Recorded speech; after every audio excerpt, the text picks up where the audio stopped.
Hello, very welcome to all world literature.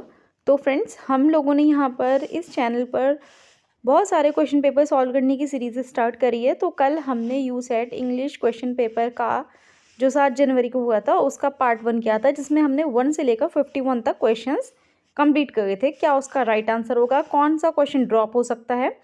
अब हम आज 52 से 100 तक क्वेश्चंस को कंप्लीट करेंगे। तो बिना देर किए हुए जल्दी से देख लेते हैं friends. Yes, question number 52, which is considered the long love mistressed rhyme. Long love mistressed rhyme पूछा गया है कि इस लाइन की राइम कौन सी हो सकती है। तो मैं आपको बता दूं, लव लॉन्ग मिस्ट्रेस ड्राइडन की एक औरंगजेबी एक पोयम है। तो उसकी यहाँ पर एक लाइन है लॉन्ग लव मिस्ट्रेस, तो उसकी राइम को यहाँ पे पूछा हुआ है। तो इसमें ऑप्शन है, फर्स्ट है द हीरोइक रॉयल, सेकंड है फ्री वर्ड, थर्ड है the rhyme royal and the fourth one sprung rhyme. तो मैं आपको बता दूं फ्रेंड्स, इसका जो राइट आंसर है वो है हेरोइक कपलेट। हीरोइक कपलेट, लेकिन यहाँ पर ऑप्शन में कहीं भी हीरोइक कपलेट नहीं दिया हुआ है, हीरोइक रॉयल दिया हुआ है।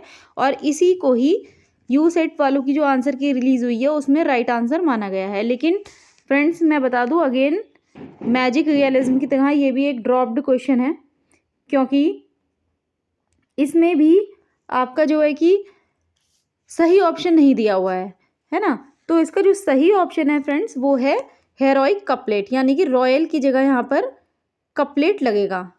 तो अगेन ये क्वेश्चन भी आपका ड्रॉप्ड हो सकता है। ठीक, क्वेश्चन नंबर 53, वो was the first poet laureate of England. First poet laureate England की बात हो रही है यहाँ पे कि इंग्लैंड का कौन फर्स्ट पोइट लॉरेट था। तो फ्रेंड्स, मैं आपको बता दूं कि जब पोइट लॉरेट की बात होती है तो यहाँ पर जो ऑप्शन दिए हुए हैं ए बी सी डी, जो सेट वालों ने आंसर की रिलीज किया उसमें अलेक्जेंडर पोप दिया हुआ है, जो कि गलत है। जो सही आंसर है वो बेन जॉनसन है। जी हाँ, Ben Jonson unofficial poet laureate थे। तो उस हिसाब से फर्स्ट पोइट लॉरिएट इंग्लैंड के जो हैं वो हैं Ben Jonson. Question number 52, match the following works with their writers. In works को उनके राइटर्स के साथ मैच करना है। तो सही ऑप्शन यहाँ पर डी है, पार्लियामेंट ऑफ फॉल्स है जॉफ्री चौसर का, देन शिप ऑफ फूल्स है अलेक्जेंडर बैंकलनी का, देन थर्ड आपका है डेंस ऑफ 7 डेडली सीन्स, ये विलियम डनबर का है, and then fourth is the Temple of Glass, ये जॉन लिडगेट की है। जॉन लिडगेट की पोएम है। Next question 55, in sequence of English poets if Blake comes before Wordsworth. अगर Blake Wordsworth से पहले आए हैं and Coleridge comes before Byron, और कॉलरिज बायरन से पहले आए हैं, तो फर्स्ट पोइट सीक्वेंस में कौन सा है। तो मैं आपको ये बताना चाहती हूँ लर्नर्स कि यहाँ पर जो इन्होंने सीक्वेंस दिया हुआ है उसके अकॉर्डिंग भी जो आपका पोइट बनेगा वो बनेगा ब्लेक, और जो इसका सही आंसर है वो भी ब्लेक ही होगा। लेकिन इनकी जो ऑफिशियल आंसर की है उसमें इन्होंने वर्ड्सवर्थ को दिया हुआ है, जो कि गलत है। तो ये भी एक तरीके से एक ड्रॉप क्वेश्चन आपका बन जाएगा। इसका सही आंसर ब्लेक होगा। Next question, in which period did the romantic literary movement flourish. तो रोमांटिक लिटरेरी मूवमेंट कब फ्लरिश हुआ था। इसमें ऑप्शन दिया हुआ है, option A 16th century, option B 17th century, option C 18th century और ऑप्शन डी 19th सेंचुरी। तो इसका जो सही आंसर है फ्रेंड्स वो है 19th century.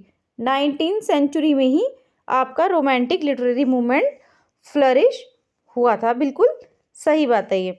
Question number 57, who is considered the father of English literature who wrote Canterbury Tales. Father of English literature और जिन्होंने कैंटरबरी टेल्स लिखी है वो है आपके Geoffrey Chaucer. Question number 58, who is the author of the novel The God of small Things which won the Booker Prize for fiction 1997। तो जो The God of small Things की जो ऑथर हैं वो कौन सी है। ए अरुंधति रॉय, बी सलमान रश्दी, सी विक्रम सेठ, डी झुम्पा लाहिरी। तो friends, इसका सही ऑप्शन है अरुंधति रॉय। इन्होंने the God of small things लिखी थी। Who is the author of to kill a mockingbird. तो to kill a mockingbird आपकी जो ऑथर है इसके ये है हार्पर ली की ये वर्क है। 60 question. In Daniel Defoe Robinson Crusoe the protagonist is shipwrecked and reaches on the shore of an island which he calls the island of, तो island of despair सही ऑप्शन नंबर सी despair, ये सही option है इसका। Next question. And in being forced to class herself among the fortunate, she did not cease to wonder at the persistence of the unforeseen when the one to whom unbroken tranquility had been accorded in the adult stage was she whose youth had seemed to teach that happiness was but the occasional episode in a general drama of pain। तो general drama of pen की बात हो रही है यहाँ पर, general drama of pen. तो ये आपका जो इसका सही आंसर है वो कौन सा होगा इन चारों नॉवेल्स में से? तो यहाँ पे जो नॉवल दिया हुआ है पहला वो दिया है डेविड कॉपरफील्ड, दूसरा दिया हुआ है टेस्ट ऑफ डिएबरविल्स, थर्ड है Jude the obscure and D is the mayor of Casterbridge. तो इसका सही आंसर है option number D, the mayor of Casterbridge. Question number 62। Nimi is the wife of जज in a novel authored by, तो किरण देसाई का novel है ये जिसमें निमी वाइफ हैं एक जज की। Next question. One of Henry's story ends with these lines, but in a last word to the wise of these days, let it be said that of all who gives gifts, these two were the wisest. Of all who give and receive gifts, such as they are wisest. Everywhere they are wisest, they are the dash. So यहाँ पर supply the missing word, कौन सा word आएगा इन चारों में से? wisest, B best, C germs, D Maggi. तो इसका जो सही आंसर है फ्रेंड्स वो है D मैगी। नेक्स्ट क्वेश्चन देखते हैं। नेक्स्ट क्वेश्चन है हमारा 64। The central character of the novel is an old Cuban fisherman named Santiago who has not caught a fish for 84 days. Manolin cherishes the old man, the life lessons he imparts, and continues to support him with food and bait. Santiago takes his skiff far out into the deep waters of the Gulf Stream, where his son hooks a giant marlin. With all his great experience and strength, he struggled with the fish for 3 days, but finally reels the marlin in and lashes it to his boat. However, Santiago's exhausting effort goes for naught, as sharks are drawn to the cutthroat marlin, leaving behind only its skeleton. A concerned Manolin is relieved to find Santiago alive, and the two agrees to go fishing together. Identify the novel। तो fishing की बात किस में होती है friends? The old man and the sea. तो इसका जो राइट आंसर है वो है option number A, old man and the. Next question है find the odd one out from the works of Salman Rushdie. तो सलमान रश्दी के वर्क्स पूछे हुए हैं। फर्स्ट वर्क है द मूड्स लास्ट साइंस, the ground beneath her feet, Joseph Anton and किचॉटे। तो यहाँ पर मैं आपको बता दूँ फ्रेंड, जो सिर्फ जोसेफ एंटन है ये इनका जो है नॉवल वो एक मेमोर कलेक्शन है। बाकी इनके नॉवल हैं, यानी कि फर्स्ट सेकंड एंड फोर्थ इनके नॉवल हैं और थर्ड इनका जोसेफ एंटन एक मेमोर है। तो इसका जो सही ऑप्शन होगा वो होगा option number D, third is memoir and other arts novels. Question number 66. Which of the following work is reviewed in George Orwell's essay Inside the Whole? तो Inside the Whole जो है जॉर्ज ऑरवेल का जो एस्से है ये work कहाँ से उनको माइंड में ये आइडिया आया? तो ये जो था ये हेनरी मिलर का ट्रॉपिक ऑफ कैंसर से हुआ है। Question number 67. Which of the following novelists mentioned below did not receive the Nobel Prize? ये 4 यहाँ पर दिए हुए हैं और इन नॉवलिस्ट में से किसको नोबेल प्राइज़ कभी नहीं मिला है? Option A Sinclair Lewis, B Pearl Buck, C John Steinbeck, D John Dos Passos. तो इसका जो सही आंसर है that is option number D, John Dos Passos. Question number 68. Which of the following works of D.H. Lawrence is not a novel? A. Kangaroo, B. The Plumed Serpent, C. Tortoise, D. The White Peacock. तो D.H. Lawrence का ऐसा work जो कि novel नहीं है, तो kangaroo भी आपका D.H. लॉरेंस का नॉवल है, द प्लम्बड सर्पेंट भी D.H. लॉरेंस का नॉवल है, एंड द वाइट पिकॉक भी D.H. लॉरेंस का नॉवल है. टॉर्टॉइज जो पोएम है ये एक नॉवल नहीं है, टॉर्टॉइज एक पोएम है. तो जो इसका सही आंसर होगा वो होगा ऑप्शन नंबर सी. तो ऑप्शन नंबर सी यहाँ पर राइट आंसर है. Question number 69. Who is the author of the novel a passage to India set against the backdrop of British colonialism in India? Option A, B, C, D. E.M. Forster, Rudyard Kipling, Joseph Conrad, Somerset मॉगम. तो उसका जो right answer है that is option number A, E.M. Forster's. Question number 70.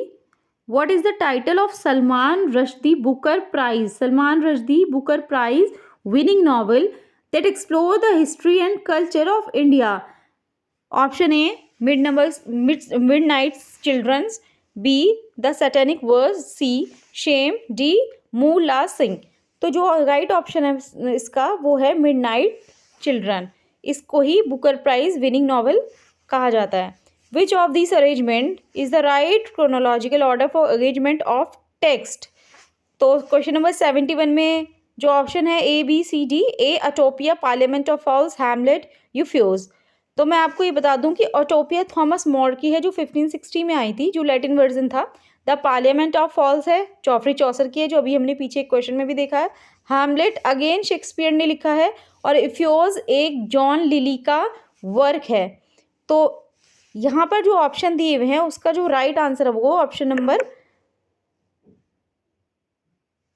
B होगा. The Parliament of Fowls आया है, then Utopia, then Euphues and then Hamlet. Question number 72. Which literary work begin with the famous line call me Ishmael? तो call me Ismail कौन से work की famous line है? A, Moby Dick, B, Scarlet Letter, C, Walden, D, leave of grass. तो सही option है Moby Dick. Moby Dick की ये फेमस लाइन है. 73. Match the following literary terms with their definition. यहाँ पर एक लिटरेरी टर्म्स दी गई हैं, एलेगरी, सिंकडॉज, एनाघोर्सिज्म. इसको हमें इसकी स्टेटमेंट के साथ मैच करना है. तो यहाँ पर पहला ऑप्शन दिया हुआ है, a figure of speech in which a part is use to represent the whole. B option है, placing something in a time period where it does not belong, and C, a narrative in which characters and settings represent abstract ideas or moral qualities. तो यहाँ पर in figure of speech को इन statement के साथ match करना है. तो जो इसका सही आंसर होगा वो एलेगरी में हम क्या देखते हैं, narrative in which characters and setting represent abstract idea और मॉरल क्वालिटीज. एलेगरी होती ही है कि जहाँ पर नेगेटिव्स का जो कैरेक्टर है या उसका जो आइडिया है या उसकी क्वालिटी है वो बताई जाती है. तो फर्स्ट में होगा ऑप्शन नंबर सी. तो फर्स्ट में option number C, option number A में है और ऑप्शन नंबर डी में है, यानी कि बी और सी जो है ये नहीं होंगे. तो हमें अब ए और डी में देखना है कि कौन सा इसका सही आंसर हो सकता है. देन आपका है सिनडॉक्स. तो सिनडॉक्स में हमें कौन सा ऑप्शन सही मिलेगा, इसमें हम देख लेते हैं. सेकंड में इसका जो सही आंसर होता है, a figure of speech in which a part is use to represent the whole. एक ऐसा पार्ट जो यूज होता है तो फिगर ऑफ स्पीच को उसका रिप्रेजेंट, उसके सारा रिप्रेजेंट कर देता है. तो ये होगा सिनडॉट. तो option number A is the right answer. Next question 74. Burlesque, parody, travesty, what is common among these three forms, these terms? A, are the literary forms originated by a common writer. B, are various forms of satire. C, commonly occur in the novel alone. D, are the generic name for comedy of manners. तो right option is B, are various forms of satire. तो B option इसका right answer है. 75. When words have same pronunciation but different spelling, it is called तो answer होमोफोनी, जब pronunciation same होती है लेकिन उसकी जो स्पेलिंग है वो डिफरेंट हो जाती है। Question number 76, which of the following figures of speech involve the repetition of a vowel sound. तो जहाँ पर वोवल साउंड की रिपीटेशन होती है उसको हम एजोनेंस बोलते हैं। तो ऑप्शन नंबर बी इसका राइट आंसर है। 77, the communication effect of the speed, pitch, volume and connectivity of spoken word is called. तो जहाँ पर कम्युनिकेशन इफेक्ट होता है, उसकी स्पीड इफेक्ट होती है, उसकी वॉल्यूम इफेक्ट होती है, या उसके स्पोकन के वर्ड्स को हम क्या कहते हैं, तो उसका राइट आंसर होगा friends C, paralanguage. Question number 78, in the grammar translation method of teaching the role of teacher and student are. Grammar translation method में रोल क्या है टीचर और स्टूडेंट के लिए, तो देख लेते हैं। Option 1, to be able to read literature written in the target language. Second, to teach grammar rules and vocabulary to the student. Third, the techniques and roles are highly experimental and novel. Fourth, the teacher is an authority in the classroom. Fifth, the student initiation and interaction is very active. तो यहाँ पर आपकी जो right statement होंगी वो होंगी to be able to read literature written in a target language, बिल्कुल सही है। Second, to teach grammar rules and vocabulary to the student, ये भी सही है। सेकेंड, कि स्टूडेंट को ग्रामर की रूल्स और वोकैबुलरी तो पता होना चाहिए ना जब हम ग्रामर ट्रांसलेशन मेथड पढ़ा रहे हैं तो। Then the techniques and roles are highly experiment and novel, नहीं ये गलत है, थर्ड गलत है। Next, the teacher is authority in the classroom, yes बिल्कुल सही बात है। The student initiation and interactive is very active, तो इनका इंटरेक्शन अगर वेरी एक्टिव हो जाएगा क्लास में तो क्या कोई टीचर उसे अच्छे से पढ़ा पाएगा, नहीं पढ़ा पाएगा। तो यहाँ पर जो स्टेटमेंट सही है वो है first, second and fourth statement यहाँ पर सही है, तो इसका right answer option number B है। 79, match the categories with communication barriers. तो कम्युनिकेशन बैरियर्स को उनकी कैटेगरी के अकॉर्डिंग मैच करना है इस क्वेश्चन में। तो देख लेते हैं, यहाँ पर कैटेगरी दी हुई है intrapersonal, second interpersonal, third organisational. तो इनका क्या बैरियर्स है उसको देख लेते हैं हम। तो इंट्रापर्सनल का जो आएगा वो वेरिएट परसेप्शन होगा, इसका आंसर फर्स्ट में सी सही आंसर है। इंटरपर्सनल अगर हम देखें तो इंटरपर्सनल में क्या होगा, इंटरपर्सनल में क्या बैरियर बन जाएगा, इंटरपर्सनल जो होता है उसमें लिमिटेड वोकैबुलरी एक बैरियर बन जाएगी। और ऑर्गेनाइजेशनल में जब कोई ऑर्गेनाइजेशन होती है तो वहाँ पर क्या बन जाता है बैरियर, इन्फॉर्मेशन ओवरलोड, जब हद से ज़्यादा इन्फॉर्मेशन आ जाएगी तो वो भी एक बैरियर बन जाएगा। तो इसका जो राइट आंसर होगा फ्रेंड्स वो होगा option number B. Question number 18, assertion in the community language teaching, the teachers greet the students, introduce themselves and has the student introduce themselves. Reason, building a relationship with and among student is very important. Option A, both A and R are true. R is the correct explanation. B, both A and R are true, but R is not the correct explanation. C, A is true but R is false. D, A is false but R is true. तो कौन सा इसमें सही option होगा, option number A is the right answer. Both A and R true, R is the correct explanation of A. Next question 81, in non verbal communication 4 types of space exit. 4 types of space exit non verbal कैसा हो सकता है, या तो वो written होगा या फिर वो कोई साइन लैंग्वेज होगी, कुछ भी उसमें हो सकता है। तो दे आर इंटीमेट, पहला इसमें इंटीमेट दिया हुआ है, दूसरा दिया हुआ है पर्सनल, थर्ड दिया है सोशल। तो फोर्थ यहाँ पर आपको फिल करना है कि फोर्थ यहाँ पे क्या होगा। तो मुझे जो लग रहा है इसका आंसर फ्रेंड्स वो होगा ऑप्शन नंबर बी, बट यहाँ पर जो आंसर दिया हुआ है आंसर की में वो पब्लिक दिया हुआ है। तो आप देख लीजिए फ्रेंड्स, इसको आपको सर्च करिए आप अपने तरीके से, पर मुझे इसका आंसर यहाँ पर बी लग रहा है। 82, in Salman Rushdie novels Midnight's Children, what supernatural ability to do the children born at the exact moment of India's independence possess? तो सलमान रश्दी का जो मिडनाइट्स चिल्ड्रन है उसमें जो इमरजेंसी के टाइम में जो बच्चे पैदा होते हैं तो उनमें क्या ऐसी एबिलिटी होती है। तो इसका जो आंसर है उसमें ऑप्शंस दिए हुए हैं, A telekinesis, B invisibility, C telepathy and D shape shifting. तो शेप शिफ्टिंग भी नहीं है, इनविजिबिलिटी भी नहीं है, टेलीकिनीज भी नहीं है, तो इसका जो राइट आंसर है that is option number C, telepathy. 83. In one of the novels by Arvind Adiga, the whole story is told in the form of 8 emails written by the protagonist to the Chinese premier claiming himself as a successful Indian entrepreneur. Identify the novel. तो इसमें option दिए हुए हैं A the white tiger, B between and assassinations, C the last man in the tower, D selection day. So the right answer is the white tiger. Arvind Adiga का white tiger इसका सही answer है। Question 84, match the date with events related to East India Company. तो East India Company से ये question आया हुआ है, यहाँ पर कुछ डेट्स दी हुई हैं और कुछ इवेंट्स दिए हुए हैं कि इन डेट्स के साथ उस इवेंट्स को आपको मैच करना है। तो मैं आपको बता दूं यहाँ पे जो राइट आंसर होगा वो ऑप्शन नंबर डी होगा। फर्स्ट में भी तो 1639 में East India Company acquired Chennai on lease, then second C 1651 में East India Company permitted to trade in Bengal by Mughals, and third 1668 option number D East India Company acquired Mumbai from Portugal, and fourth is A 1691 में क्या किया था east India company, resume activities in Kolkata. तो answer number D इसका यहाँ पर right answer.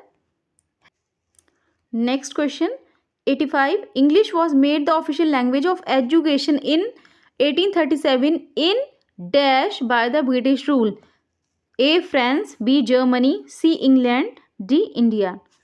So right answer is D India. 87 में India में इंग्लिश को ऑफिशियल लैंग्वेज बनाया था 1837 में। किसने बनाया था? ब्रिटिश जो रूलर्स थे उन्होंने।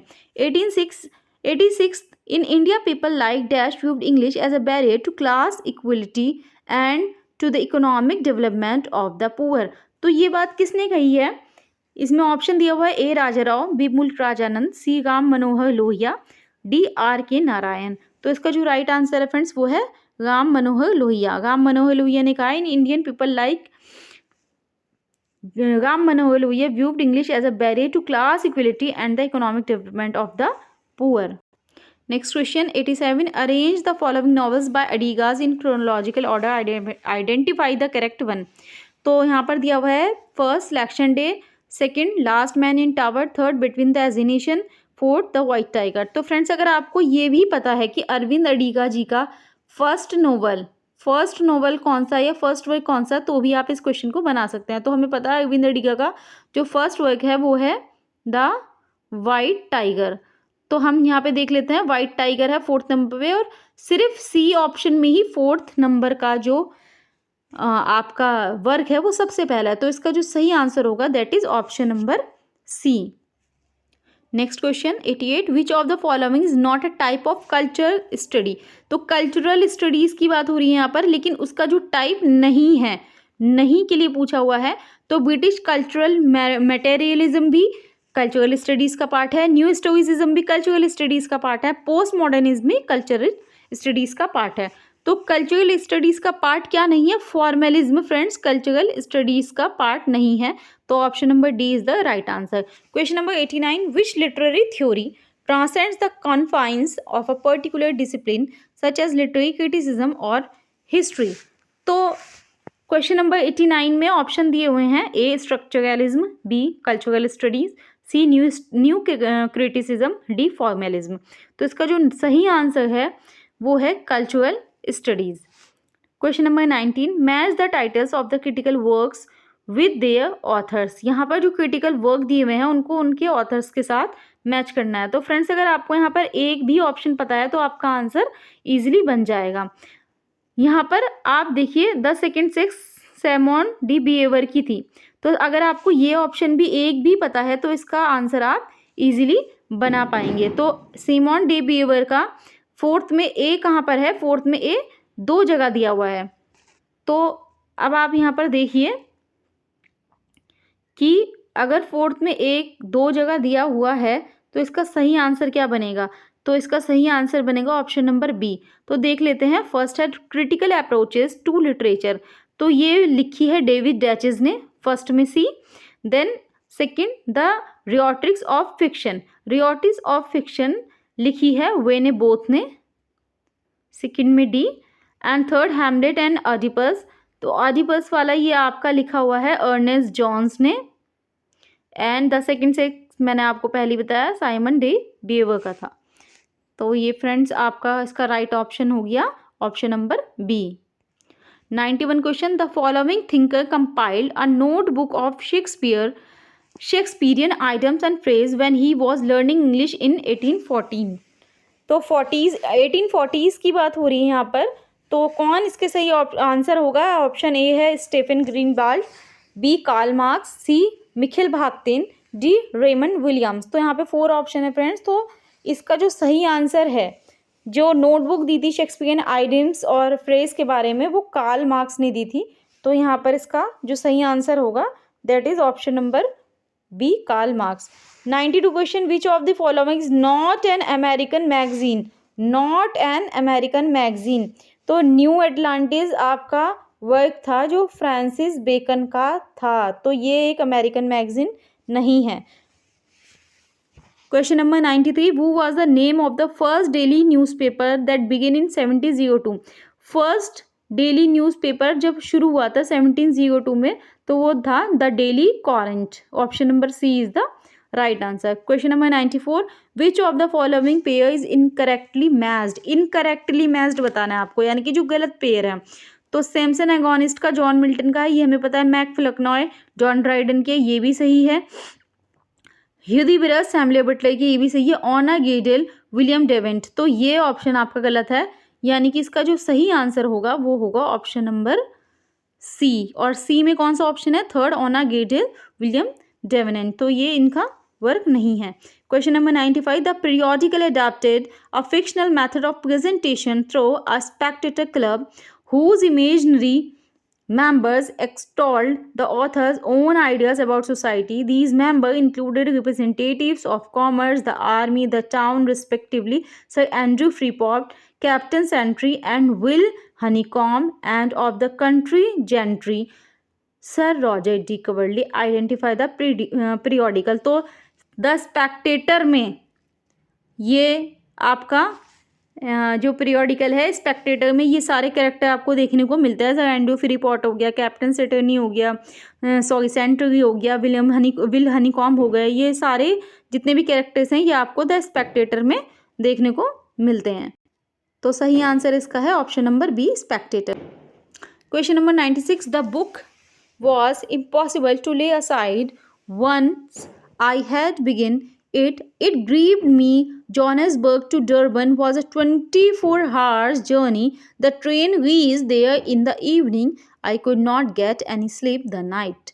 I determined to change my life in accordance with the ideal of the book. Which book is the author talking about in these lines? तो ये जो लाइन्स है ये एक जर्नी के बारे में बताया है जो जोहान्सबर्ग टू डर्बन हुई है, और ये 24 हार्स की एक जर्नी है। तो ये जो आपका दिया हुआ है लाइंस, ये आपका कौन सा ऑप्शन इसमें से सही है? ए है Sartor Resartus, B Capital, C things fall apart, and D unto this last. तो इसका जो सही आंसर होगा वो होगा unto this last. Sartor Resartus इसका आंसर नहीं होगा, इसका सही आंसर होगा unto this last. 97, the time literary supplement is a dash literary review published as supplement to the Sunday Times of London. तो फ्रेंड्स जब यहाँ पर लिखा हुआ है ना में the Sunday Times of London, तो संडे की बात हो रही है और संडे वीक में आता है, तो इसका मतलब आप इसे कॉमन सेंस से भी आंसर कर सकते हो कि इसका जो सही ऑप्शन होगा that is option number B. Question number 98, he is an English essayist and critic.